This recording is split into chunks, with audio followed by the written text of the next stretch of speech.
والله إن مثلنا ومثلهم كما قال الأول سم كلبك يأكلك.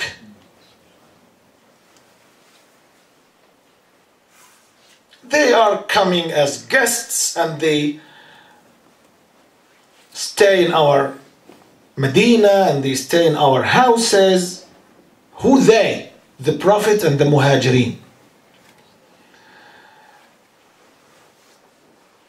What's happening between us, the original people of Medina, and those Bedouin coming is just like the old Arabic wisdom saying, "Sammin kalbaka ya'kulk." Feed your dog and then he's gonna bite you. Feed the dog because he will bite you. And then he said this, the famous statement, والله لئن رجعنا إلى المدينة ليخرجن الأعز منها الأذل. Wait until we come back home to Medina, then I promise that the honored one will kick out from Medina the humiliated one. And he meant by the honored one himself, and he meant by the humiliated one حاشاه رسول الله صلى الله عليه وسلم. The group around him, they have lots of munafiqeen and some other people. One of them, he was a young boy, 8, 10 years old, something like that. His name is Zayd ibn Arqam. Zayd ibn Arqam. He heard the shatima.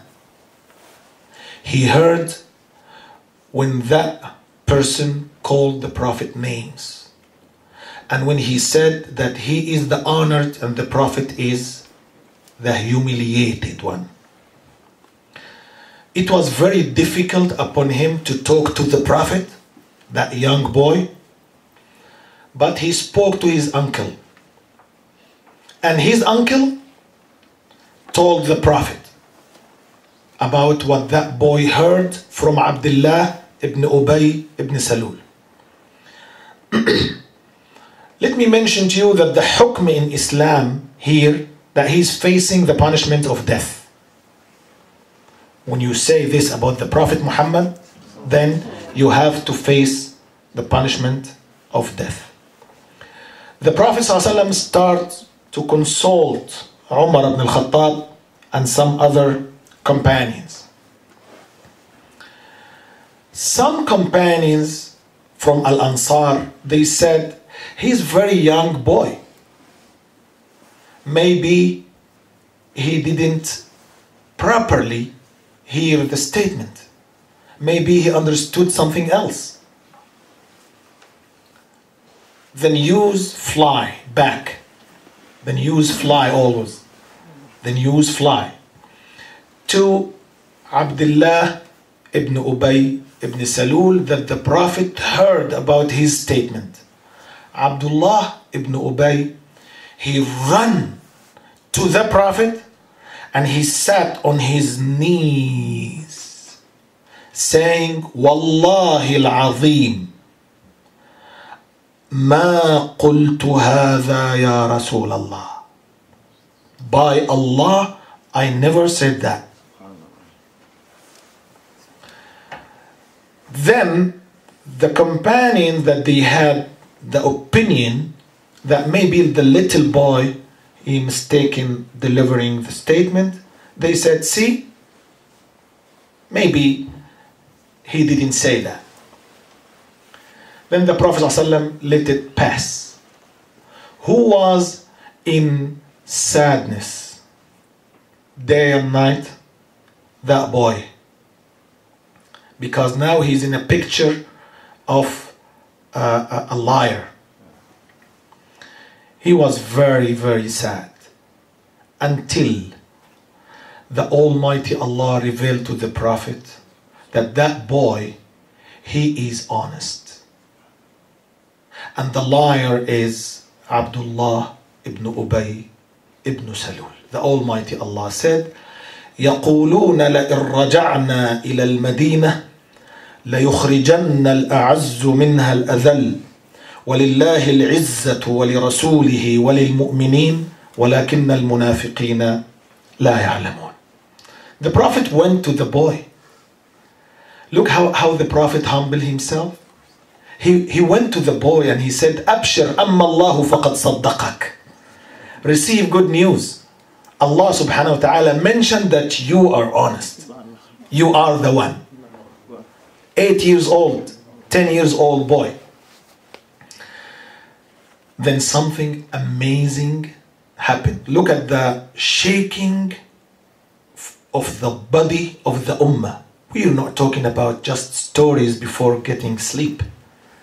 This is shake the body of the ummah. Abdullah, the son of Abdullah, the hypocrite. The son is not hypocrite. The son is believer. The father is hypocrite. So the son came to the Prophet. When it's confirmed by the wahy, by the revelations, it's confirmed that the statement has been mentioned. The son come to the Prophet sallallahu alaihi wasallam saying, Ya Rasulullah, in kunta qatilan abi famurni ana atika bi ra'sih. If the decision will be to kill my father, me, not anybody else, appoint me. I will cut off his head and I bring the head for you, O Prophet. For two reasons. Number one, because he belonged to Islam. He doesn't belong to the father. He belonged to Islam. We're not belonging to our parents. We belong to the Quran and the Sunnah. Number two, that smart Abdullah, he doesn't want to look to other companion as a killer of his father. He doesn't want to spend the rest of his life looking to other companion as the killer of my father. So the only solution is to kill him by himself. But the Prophet shocked the ummah by saying, لا لا لا يقول الناس محمد يقتل أصحابه. No, no. I don't want for people around Medina, for the Qaba'il, for the Arabs, for the Bedouin, for the other communities, when they look from outside, they don't look in the details. I don't want them to say that the Prophet Muhammad kills his friends.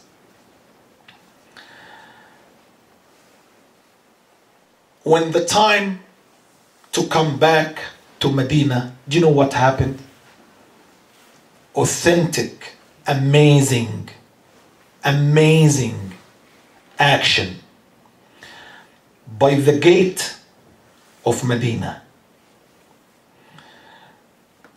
Abdullah the son, he stood by the gate of Medina and he held his sword waiting for his father. When the father arrived, Abdullah the son said to Abdullah the father, لا والله لا تدخلها حتى يأذن لك رسول الله فهو الأعز وأنت الأذل. No way. You will never, on my dead body, you will never enter Medina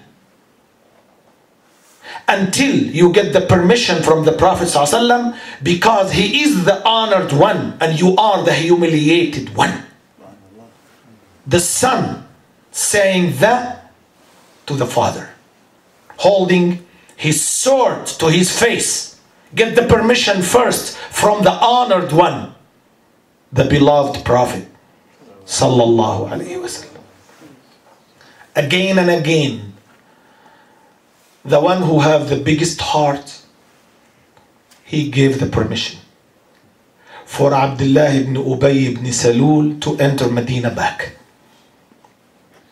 Amazing, amazing, amazing results of this ghazwa. The first ghazwa in the history has soldiers from the munafiqeen, from the hypocrites. The third incident I want to mention to you, just borrow me your focusing.